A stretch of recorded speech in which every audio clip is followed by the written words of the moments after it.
He was being brutalized, macheted, beaten with different things that you can only imagine, dragging a tire to put him in flames. And his mother was behind him in the crowd, struggling to have a hold of him, to hug him, to take some of the blows, to take some of the beating. He was her son. Talking about Christianity in Nigeria, the body of Christ will always include the battles, the fights, the defenses that will never go anywhere. Some of the Christian churches, Protestant churches, do not even acknowledge or recognize Catholics as born again. So why go about trying to clarify, trying to bring all these things together and lump them as if they are one? I decided to focus on the Catholic Church, calling on every Catholic priest in Nigeria, every bishop, every lay faithful. Come, let's have a talk. For a very long time, the posture of the Catholic Church in Nigeria has been that of defense. And rightly so, because anybody who wants to open a new church only needs to castigate the Catholic Church, say that we worship Mary, that we worship idols, we should not call anybody father. And we find them doing the exact same things when they open their churches. The problem is, people who are not well informed listen to them, follow them, and at the end of the day, they are teaching the same thing or even copying the Catholic Church. The Catholic Church in Nigeria, in Africa, has done a lot of good to whatever you understand as the body of Christ. Maintaining sanity, clear doctrine, holding up to truth, and teaching people right. The only difference is that we don't see people trying to gain followers with the force, as some pastors are. For a long time, Catholics in Nigeria, beginning from their priests and bishops down to the lay faithful, have been taught subconsciously and consciously to be defensive. 40, 50, 60, or even 70% of Protestants in Nigeria were former Catholics, dragged out of the Catholic Church because of disagreement on doctrinal issues, because of an abuse, an error, because somebody loved them more, gave them more attention, and they left the church where they were born. I'm talking to Catholics in Nigeria. This defense that we have assumed as our posture, as our ministerial attitude, we have carried on for so long, and we are losing something. The church being an institution instituted by Christ, on the rock of Peter, on the rock of God's honor, this church is also a mother. As an institution, human elements are custodians of the faith, asked to teach, to minister, to clarify. These human elements make mistakes. Unfortunately, because of the underlying defense attitude, defense strategy among us Catholics in Nigeria, we are afraid of allowing church members to see that the church is also a mother who cares for her own, who empathizes, who shows compassion. When I was growing up, the first time I witnessed jungle justice, this young man was caught stealing and he was being brutalized, macheted, beaten with different things that you can only imagine. They were already dragging a tire to put him in flames. And his mother was right behind him in the crowd, struggling to have a hold of him, to hug him, to take some of the blows, to take some of the beating. He was her son.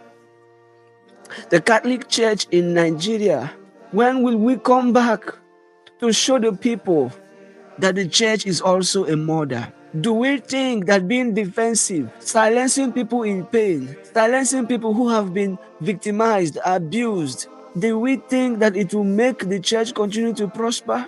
How many have left the church?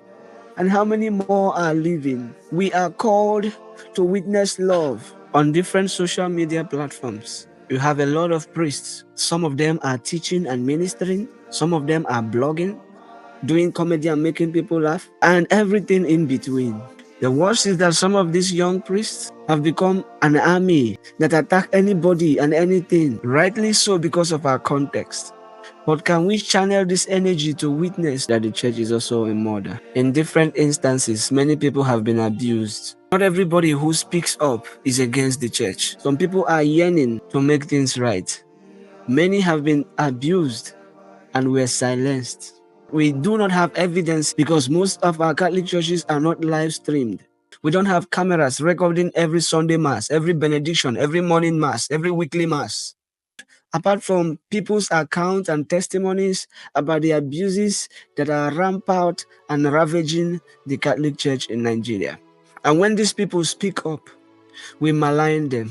We accuse them of trying to attack the church. We accuse them of being possessed by the devil. We blackmail them. We threaten them.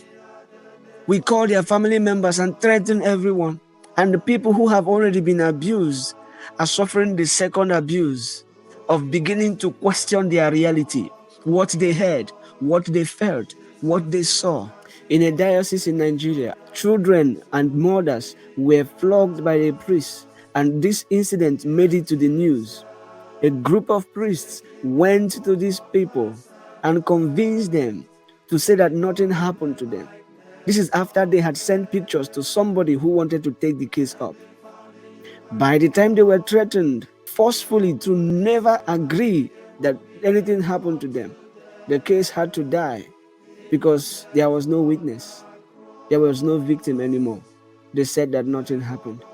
In the same diocese, a song called Go Go Gongo was trending, and a group of priests and a bishop went to participate, to visit, to rejoice with this man who was in his beautiful moment of life. It is not bad. We are called to rejoice with those who rejoice and to mourn with those who mourn. This news was public, and the bishop cannot deny he did not hear about it. If the bishop had sent just one priest to go publicly, say mass with these people who were flogged, and ask the person who flogged them, the priest, to apologize, do you think the Catholic Church will fold? Do you think the Catholic Church will stop? What do you think would happen? Bloggers will carry it. What is the crime you think a priest committed in this age that the Catholic Church as a body has not committed worse of? The Catholic Church will continue to stand. The Catholic Church will outlive every priest who is alive today. The Catholic Church will outlive each and every one of us. But the love that we show to people who have been abused, nobody can replace that. The fact that people are traumatized and re-traumatized because we feel the need to defend, to deny, to malign, to manipulate, to deflect, we are missing it. The church as an institution should allow the image of the church as a mother. They have criticized us, they have used us to gain members and all of that. What about those who are with us? What about the Catholics who have remained? Shall they continue in this pain? Shall they continue to be brutalized by some priests, not all? What is clericalism doing in our church? Clericalism is the excessive elevation of clergy's authority and privileges, leading to an imbalance of power and a lack of accountability within the church. Do we not know the truth? And it goes back to the way we form our priests. Not every priest. In a diocese, somebody came and stole ordination. In Lokoja diocese, a group of people came and were ordained. It was fraudulent. Who admitted them? What was the admission process like? Did anybody care to do a proper evaluation of their documents, to get to know their parents and family members, to check their baptismal records? Where was their ban for ordination called? A lot of us have forgotten these things because we are moved by trends in Nigeria. Once a bad news happens, everybody carries it, and after 3 days, it is gone. We move on to the next. But a lot of people, the direct victims of some of these things, live with the trauma until death.